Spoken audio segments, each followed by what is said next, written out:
Le classement Rolling Stone des 50 pires covers d'albums de tous les temps. Il faut qu'on en parle parce que même s'ils sont iconiques, certains albums ont une cover dégueulasse. Déjà, on commence très très fort avec Chuck Berry, Berry is on top.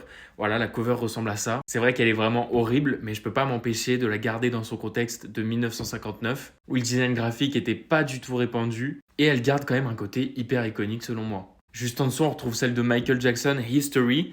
Alors, oui, c'est vrai que c'est quelque chose cette cover. Pareil, 1995, une sorte de statue avec un coucher de soleil, un peu un effet 3D en plus, enfin vraiment ça met mal à l'aise limite. C'est vrai que c'est une cover étrange, mais pareil, je vois pas trop le problème, je trouve que ça va globalement. Là, on commence à rentrer dans du très sérieux parce que Metallica, donc leur Black Album. C'est vrai que cette cover-là, elle était lazy, sachant que ils nous ont habitués à tellement mieux. J'en parlerai peut-être un jour des meilleurs covers d'albums de rock. Et là, vraiment, il y a aucun effort, quoi. Enfin, en plus, j'ai l'impression d'être l'un des seuls à trouver que l'album est pas ouf.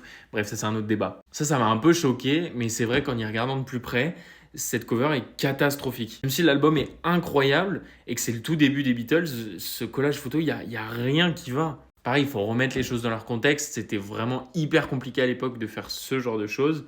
Mais là, non, stop. Et là, voilà, j'ai rien à dire. 7e place du classement des pires covers d'albums de tous les temps. Kanye West, The Life of Pablo.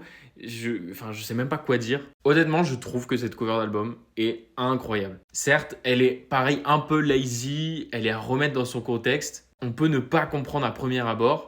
Mais en vrai, genre, à l'époque, c'était quand même super stylé. Toute cette époque un peu Yeezy et tout. C'était aussi l'époque Virgil Abloh. Enfin, ouais, non, moi je comprends. Même si c'est vrai qu'il nous a habitués à mieux avec Graduation, My Beautiful Dark Twisted Fantasy.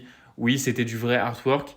Là, ça reste une sorte de collage qui peut paraître étrange, mais j'aime bien le message derrière. Et surtout, l'album reste incroyable. Mais bon, ça, c'est encore autre chose.